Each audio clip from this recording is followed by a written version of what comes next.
Hi అండి. ఈరోజు హోలీ అందరికి శుభాకాంక్షలు. ఈరోజు నాని గారు ప్రొడ్యూస్ చేసిన 'కోటి' సినిమా అయితే చూశానండి. నాకు తెలిసి ప్రియదర్శిని యాక్చువల్‌గా నిన్నే రిలీజ్ అయిన సినిమా. నేనైతే కొంచెం లేట్‌గా చూశాను. 'కోటి' సినిమా అయితే ఎక్స్ట్రార్డినరీగా ఉందండి. నేను చూసిన రీసెంట్‌లో చాలా సినిమాలు నేను చూడలేదు. అసలు 'తండేలు' కూడా లేట్‌గా చూశాను. చాలా లేట్‌గా చూడడం చూశాను. మీరు చూసుకుంటే ఇంకా 'కోటి' సినిమా వచ్చేసి ఎక్స్ట్రార్డినరీగా అనిపించింది నాకైతే. రీసెంట్‌గా వచ్చిన చాలా సినిమాలు డిఫరెంట్‌గా అనిపించింది. ఓన్లీ ఒక స్టిక్ అని ఏదో ఎవడో అన్నాడు ఓ మాట, కామెంట్ అయితే చూశాను. మనకి రీసెంట్‌గా మన 'వకీల్ సాబ్' మన పవన్ కళ్యాణ్ తీశారు కదా! దానిలో సడెన్‌గా కోర్ట్‌లో అరుచుకోవడం, గీపెట్టడము రకరకాలు జరుగుతా ఉంటాయి. ఏంట్రా ఈ సినిమా, ఎందుకంటే దాన్ని నేను 'పింక్' సినిమా, నేను అమితాబ్ బచ్చన్ సినిమా నేను హిందీలో చూశాను. హిందీలో చూసిన తర్వాత ఇది తర్వాత చాలా కాలం తర్వాత రిలీజ్ అయింది తెలుగులో అయితే. ఎందుకంటే రీమేక్ చేశారు కాబట్టి. అది చూస్తే చాలా డీసెంట్‌గా ఉంటది. ఇది చూడంగానే నాకైతే పవన్ కళ్యాణ్ ఆ ఫైట్‌లు అదేందో అప్పుడప్పుడు ఏదో సృష్టించారు. ఏదో మాస్ ఎలివేషన్ సృష్టించారు.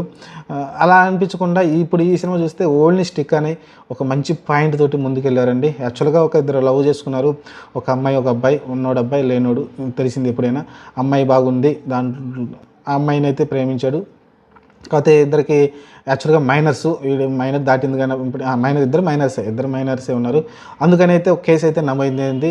ఆ కేసు చాలా దారుణమైన కేసులు అయితే అతని మీద అయితే బనాయిస్తారు. చాలా సెక్షన్లు, రకరకాల సెక్షన్లు అయితే బనాయిస్తారు. మీరు ట్రైలర్‌లో ఇవన్నీ కనిపిస్తున్నాయి మీకు. ట్రైలర్‌లో మనమేమి స్పాయిలర్ చెప్పట్లేదు. ట్రైలర్‌లో మనకు కనిపిస్తూ ఉంది క్లియర్‌గా. రకరకాల సెక్షన్లు పెట్టి అతన్ని అయితే ఇరికించే ప్రయత్నం చేస్తారు. దానిలో శివాజీ మనకు తెలిసిందే, చాలా రోజుల తర్వాత బిగ్ బాస్ నుంచి వచ్చిన తర్వాత అదేదో వచ్చింది కదా, ఒక చిన్న ఈటీవీలో వచ్చింది అది. అది బాగా అసలుకి సాంప్రదాయని అది ఒక పాట ఉంది.